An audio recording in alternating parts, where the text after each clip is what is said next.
A decade of intense fighting has taken the lives of almost 500,000 people, and it's forced millions more to flee their homes and country in fear.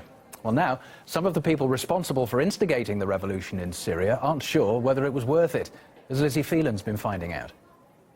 It was here on the other side of this front line with rebel Hel Joba where some of those first protests took place. What started as peaceful anti-government demonstrations quickly escalated into an armed uprising, followed by half a decade of war. The area behind me has been reduced to rubble, like most of Syria. Now, in the run-up to this anniversary, we've been speaking to some of those people who took part in those early demonstrations, asking them to look back on how they escalated into this bloody conflict that has caused hundreds of thousands of dead, caused the biggest refugee crisis since World War II, and led to the rise of extremist groups like ISIS and Jabhat al-Nusra.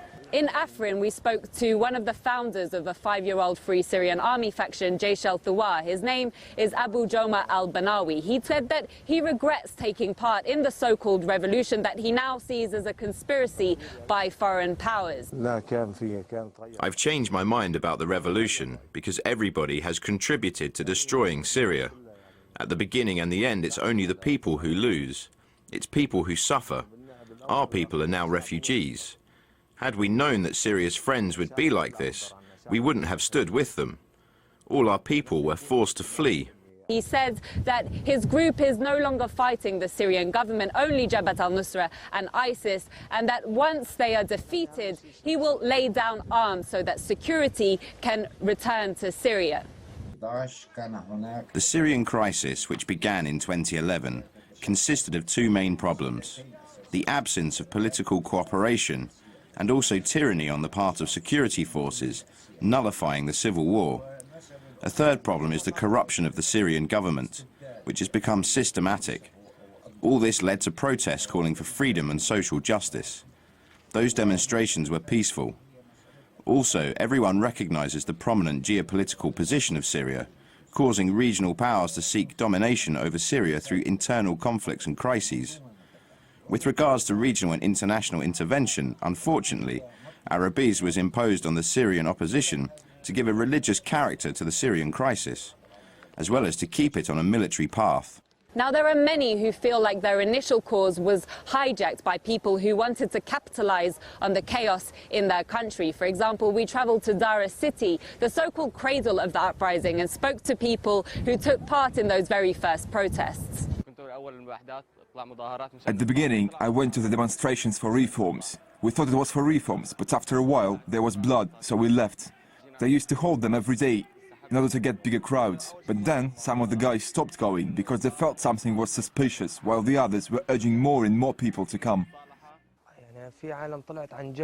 We saw people going out shouting for freedom.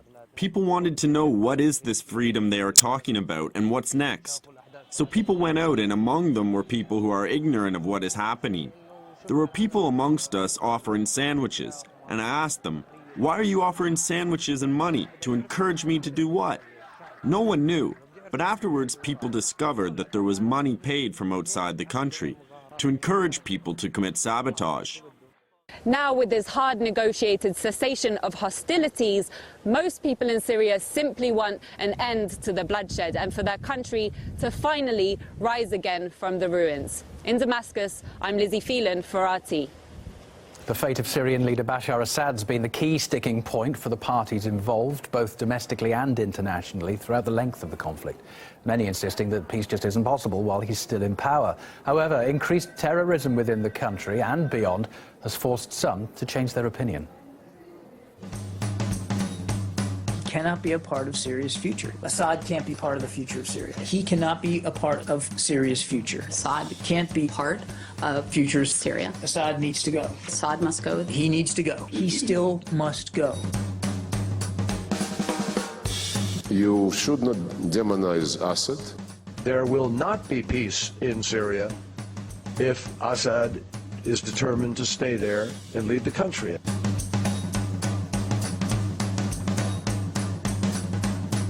We have allowed ourselves to get caught and paralyzed on our Syrian policy by the statement that Assad must go.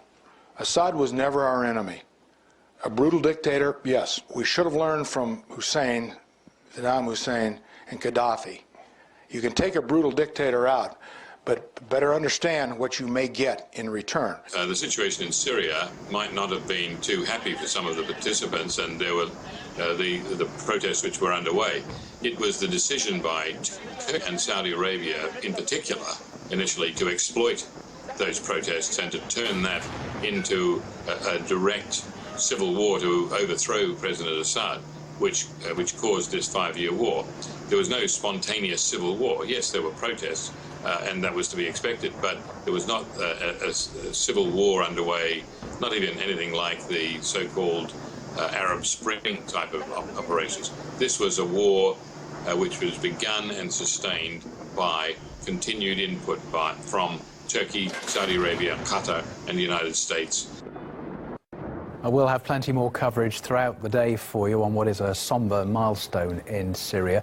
We'll bring you more reaction to Russia concluding its anti-terror operation in Syria, and also any developments that may occur in the peace talks. That's in the coming hours here on RT International.